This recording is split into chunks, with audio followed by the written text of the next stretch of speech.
欢迎来到热点新闻频道，请订阅并关注以获取最新资讯。两京15日演员阵容和核心角色，诚意低温泥沼中反复拍摄17遍。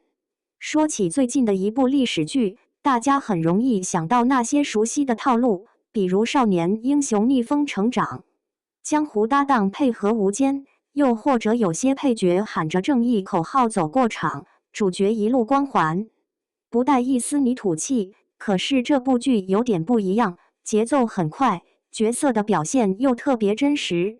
主角朱瞻基的设定有点出乎意料，一开场他说话做事那种少爷气，谁看了都觉得太不靠谱。可结果是一场逃亡让这个人物变了模样。他不再只会吟诗喝酒，而是一路摸爬滚打，遇到危险时不再退缩。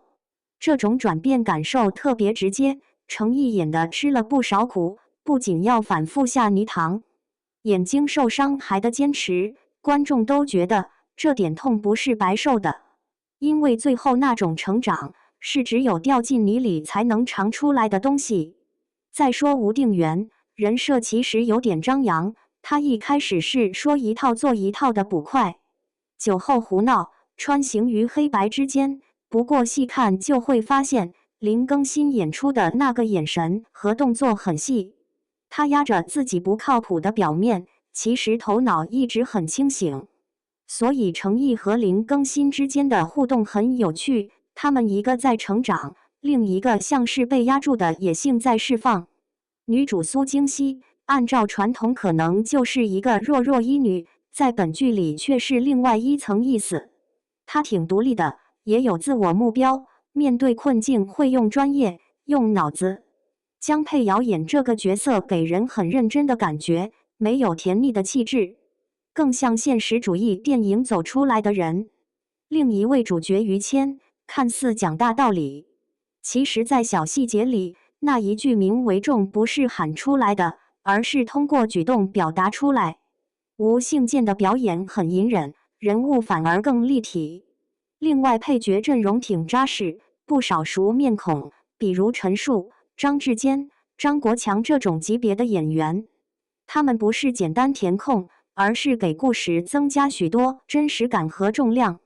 尤其一些角色看似只是背景，但通过短短几句台词和眼神，就把整个家国格局拉满。剧里的女性配角设计也有新意。举个例子，王和饰演的昨夜河，看习惯了历史剧的女性，要么忠贞烈女，要么悲情工具人。这个角色一上来就不按套路，她随身带着零食，追着主角跑，却是防不胜防的智斗担当。前期是对手，后面则成了帮手。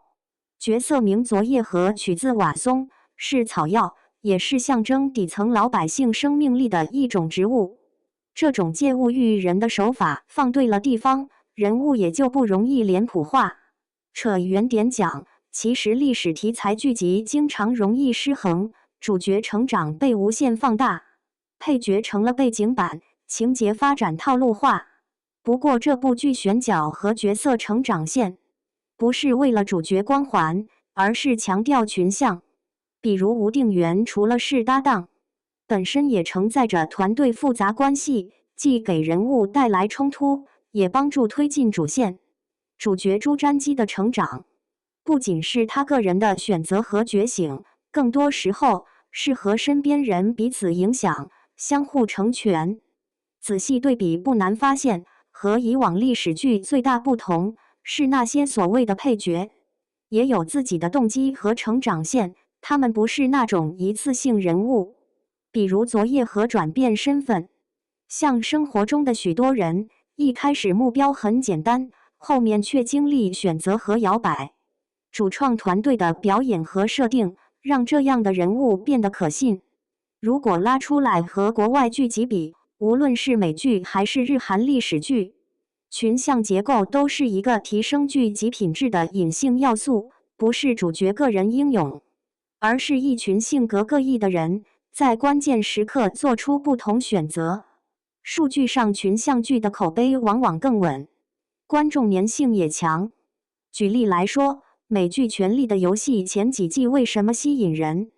不就是因为主配角都带着命运转变，容错度高，变化多，观众才一直有新鲜感。如果换一个角度想，角色成长也是一场利益的对冲，复杂人物的成长，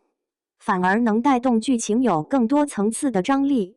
国内正剧容易陷入剧情为角色让路的惯性，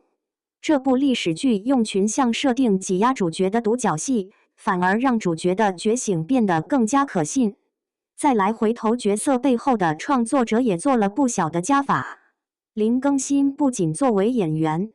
还投资出品，主动接受体型改造，带团队走细节路线。